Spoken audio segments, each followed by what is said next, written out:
دانیہ قرآن academy. یہ قرآن وہ رستہ دکھاتا ہے جو سب سے سیدھا ہے، اور مومنوں کو جو نیک عمل کرتے ہیں بشارت دیتا ہے کہ ان کے لیے اجر عظیم ہے۔ نحمده ونصلي على رسوله الكريم، اما بعد فاعوذ بالله من الشیطان الرجیم، بسم اللہ الرحمن الرحیم۔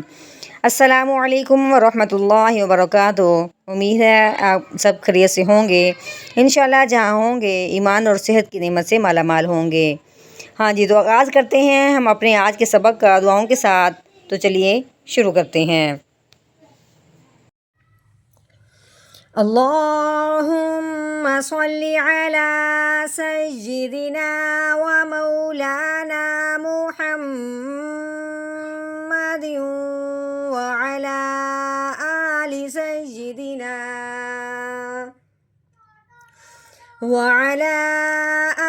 سیدنا و مولانا محمد وبارک وسلم۔ رب اشرح لی صدری ویسر لی امری واحلل عقدۃ من لسانی یفقہوا قولی۔ رب زدنا علما، رب زدنا علما، رب زدنا علما۔ اعوذ باللہ من الشیطان الرجیم، بسم اللہ الرحمن الرحیم۔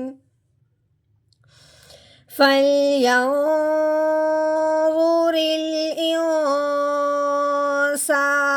إِلَىٰ طَعَامِهِ۔ ہاں جی، فا کے اوپر زبر ہے، آگے لام کے اوپر جزم آنے کی وجہ سے لام ساکن ہو گیا، تو کیسے پڑھیں گے؟ فا لام زبر فل۔ جو بھی حرف ساکن ہوتا ہے وہ پچھلے والے کو اس حرف ساکن کے ساتھ ملا دیا جاتا ہے۔ اب یا کے اوپر زبر ہے، آگے نون کے اوپر جزم آنے کی وجہ سے نون ساکن ہو گیا، اب ہم نے یا کو نون ساکن کے ساتھ ملا دینا ہے، ٹھیک ہے، کیونکہ اس کے اوپر جزم آ چکی ہے۔ ایک اور بات یاد رکھنی ہے کہ جب بھی نون ساکن ہو اس کے بعد حروف ہلکی کو دیکھا جاتا ہے۔ نون ساکن کے بعد اگر حروف ہلکی نہ آئے تو پھر نون ساکن پہ گنا کرتے ہیں، وہ بھی کون سا؟ اخفا کا۔ اب نون ساکن کے بعد آگے دیکھیں وہ ضو ہے، ضو حروف ہلکی میں سے نہیں ہے، اب ہم نے نون ساکن پہ گنا کرنا ہے، کون سا؟ اخفا کا۔ کیسے؟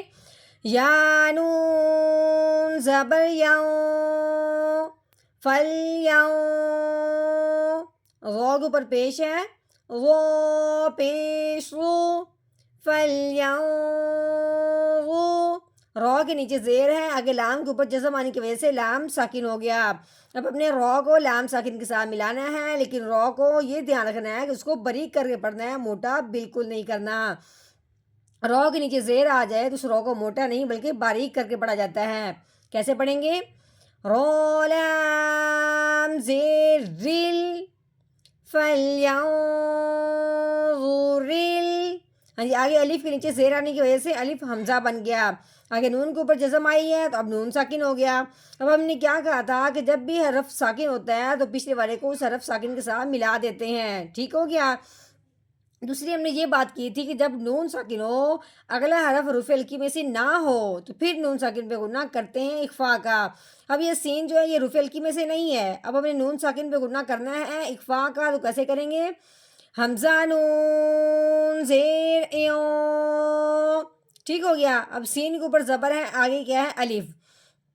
الف سے پہلے حرف پہ جب زبر آئے تو تب الف کو لمبا کیا جاتا ہے، یہ الف کے لمبا ہونے کا قاعدہ ہے کہ الف سے پہلے زبر آئے تو الف کو لمبا کیا جاتا ہے۔ کیسے؟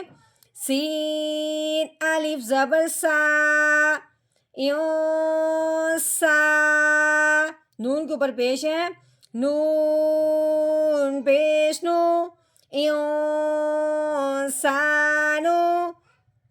آگے دیکھیں اس الف کو ہم نے حمزہ کب بنایا ہے؟ الف کے نیچے زیر آنے کی وجہ سے الف حمزہ بن گیا۔ حمزہ زیر ای، لام کے اوپر کھڑی زبر ہے، کھڑی زبر جس حرف کے اوپر آئے اسے ایک الف کے برابر لمبا کیا جاتا ہے. تو کیسے پڑھیں گے؟ لام کھڑی زبر لا، ایلا. اب یہ جو یا ہے یہ لکھنے میں آئی ہے کیونکہ یہ کھڑی زبر کے ساتھ ہے. کھڑی زبر آنے کی وجہ سے یا آ چکی ہے، لیکن یا صرف لکھنے میں آئی ہے، اس کے ساتھ پڑھنے میں نہیں لائیں گے. ایلا، او کے اوپر زبر ہے، او زبر او. عین کے اوپر زبر ہے، آگے کیا ہے؟ الف. الف سے پہلے حرف پہ جب زبر آئے تو اسے ایک الف کے برابر لمبا کیا جاتا ہے. ٹھیک ہے، ابھی ہم نے کیا پڑھا تھا کہ الف کو لمبا کب کرتے ہیں؟ جب الف سے پہلے زبر آئے. تو کیسے پڑھیں گے؟ عین الف زبر آ، تو آ.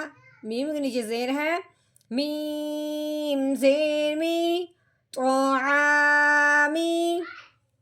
اب ہا کے نیچے کھڑی زیر ہے، ٹھیک ہو گیا، اور ہا کے اوپر مد بھی ہے. اب ہم نے اس کو لمبا کرنا ہے. کیسے؟ ہا مد کھڑی زیر ہی، تو آمی ہی. آگے وقف. وقف کی صورت میں مد اور کھڑی زبر کو دونوں کو ہٹا دیں گے. تو کیسے پڑھیں گے؟ آگے وقف، تو آمی، تو آمی. فَلْيَنظُرِ